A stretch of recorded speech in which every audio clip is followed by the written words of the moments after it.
your time with it. Take your time with it. Take your time with it. Take your time with it. Remember when Ole Gunnar Solskjaer apologized for finishing second at Manchester United? That was a few years ago. And today, they can't even finish 10th. Last season, they finished 15th. That tells you everything you want to know. Jose Mourinho also said his biggest achievement was finishing second with Manchester United. What is going on at Manchester United? Why everybody got worse when they play for Manchester United? So many questions to ask.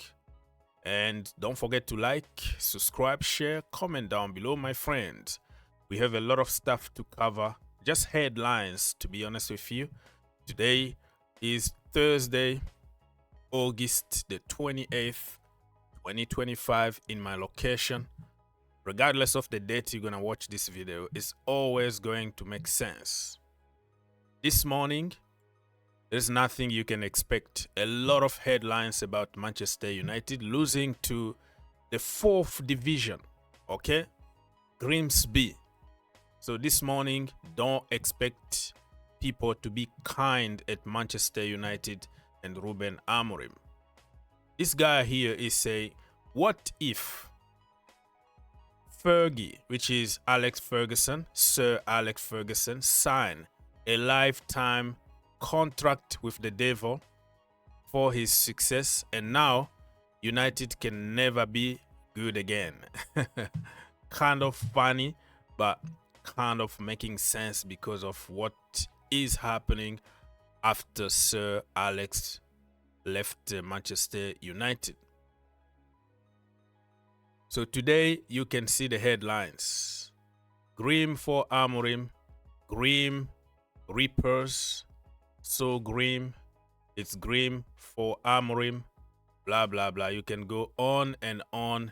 All the newspaper today been really ripping him off, and I don't blame anybody for having an opinion, because Manchester United deserves better.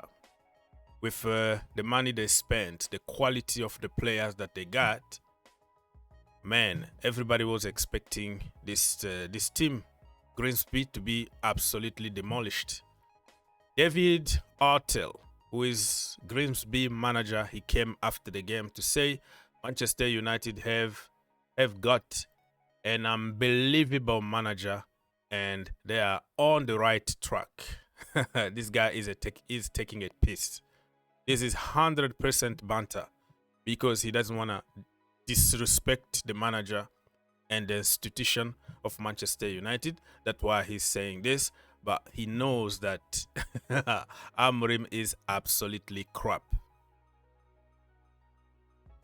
So this is a very interesting quote after the game. Amorim said, "We played like that against a 4th division team. I think the players have clearly shown what they want. Something has to change, and you are not going to change 22 players again. That is begging to get sacked. Please sack me. I'm out. Fire me today." This is exactly the message that he's sending if you read between the lines. But I think Manchester United are going to stick with him for a little while, probably until Christmas, unless if Ruben Amorim himself decides, you know what, it's just not working for me. I'm going, and I'm not going to take any salary or anything. Because remember, not long ago last season, he said that he's ready to leave without taking any compensation or anything. But the owners said, no, he's going to stay. So it looks like he's really pushing hard to get dismissed. But brother, you choose this, you have to continue. Continue with it. Okay, so talking about not only the manager is the problem at Manchester United, the players also. I think they made a huge mistake by not taking 90 million or 80 million, whatever Saudi offered for Bruno Fernandes. I think that money could have helped them get 3 more key players in key positions. The problem we have now is the manager, Ruben Amorim, don't know how to play another system. It's one trick pony, one-dimensional football. So even quality player that you have, you can't accommodate them in, 3-4-3 or whatever system he plays. He just doesn't know how to adjust his team. According to Mail Sports today, Bruno still open to joining Saudi Arabia. And remember, Saudi got a longer transfer window, something like that. So it's not gonna end the same day as the Premier League transfer window. So let's say the last minute Bruno Fernandes decide, you know what, I'm gone, man. I'm not gonna stay here. Let me go and grab the bag. Stay tuned until the end, my friend, because we have so many other topics to talk. It just this morning, Manchester United are dominating the headlines. It doesn't mean that we're gonna only talk about Manchester United. So click that like button.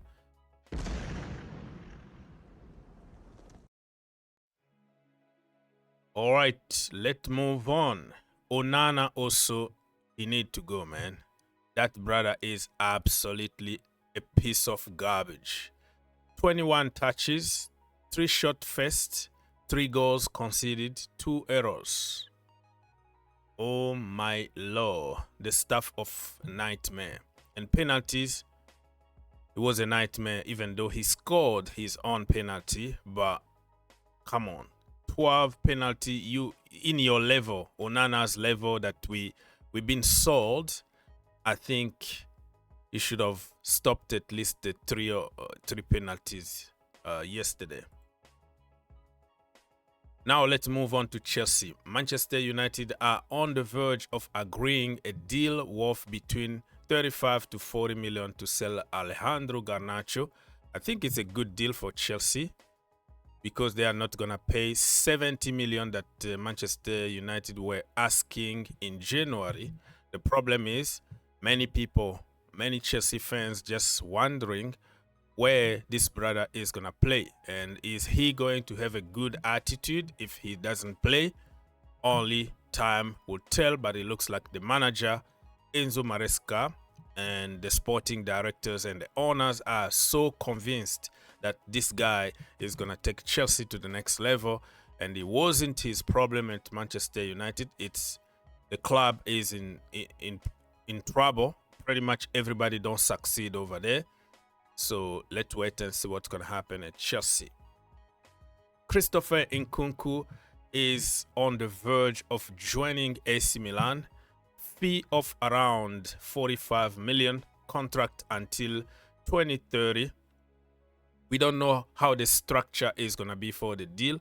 I don't think AC Milan got money to buy him for 40 million right now. I think it could be a loan plus obligation to buy.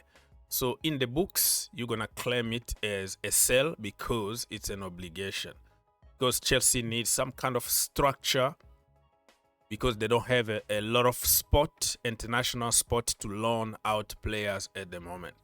So let's wait and see what's going to happen on this one.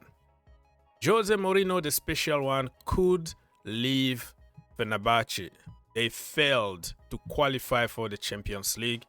Remember, he was hired 2 years ago to try to get them to the Champions League and take them to the next level.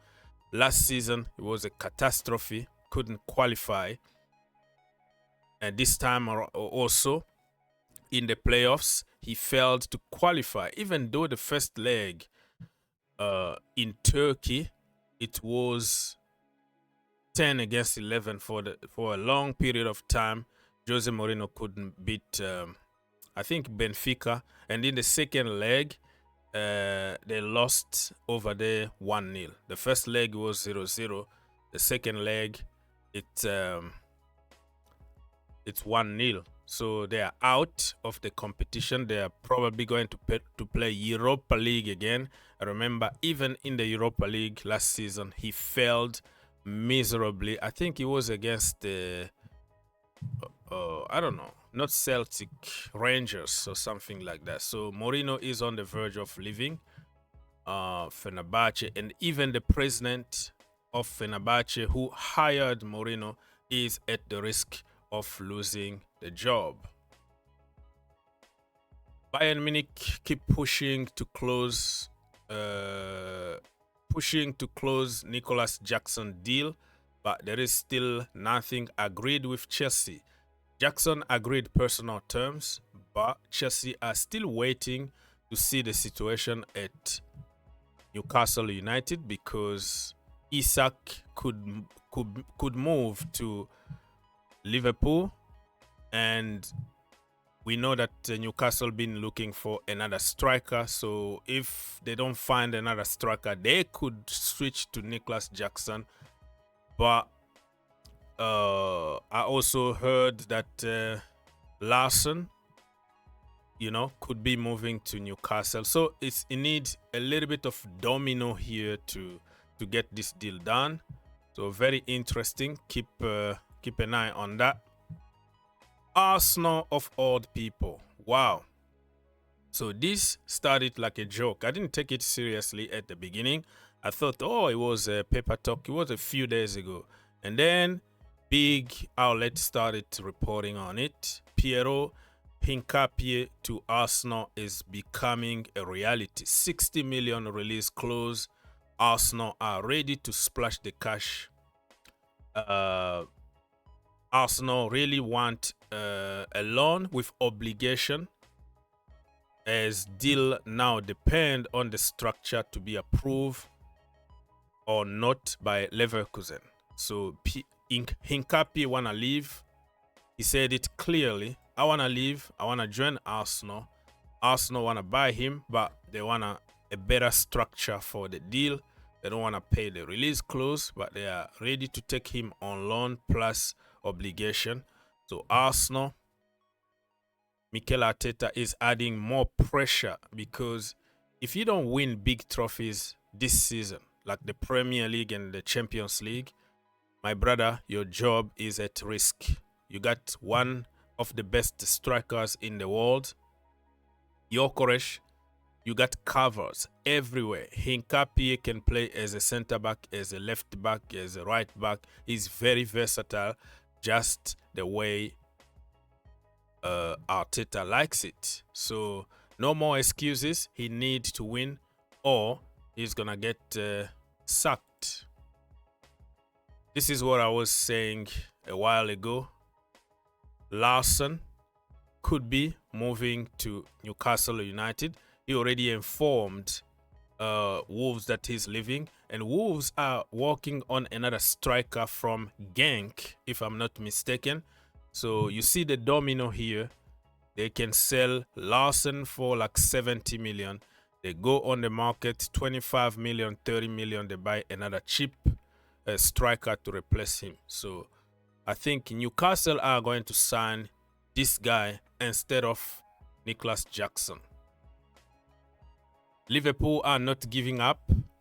It looks like they are working on Mark Gay, and also keep an eye on Alexander Isak, because they are preparing apparently to offer more money, even though Newcastle want 150 million, but I think around 130 they could be tempted to take the deal and just forget about Isak, because he doesn't want to play for the club.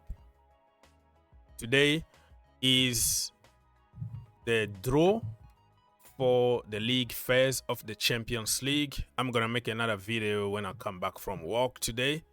You let me know in the comment section down below who's gonna win the Champions League 2025-2026.